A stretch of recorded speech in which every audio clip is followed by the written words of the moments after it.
Hello and welcome back to our channel. So today in this video, we are going to discuss about how to delete all channels or messages at once in Telegram. So without wasting much of our time, let's get straight into the video.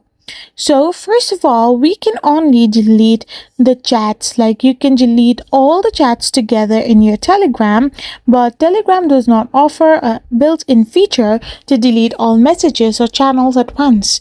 You will need to delete manually all the messages within each chat or channel, or consider using a third-party tool like TG Eraser.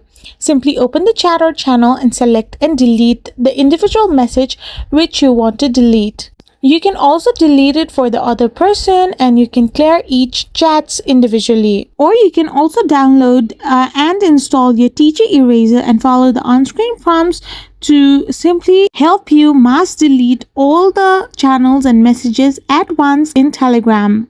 I hope you found this video helpful, so don't forget to hit that subscribe button and do give us a thumbs up. We will be back again with more informative videos. Thank you for watching.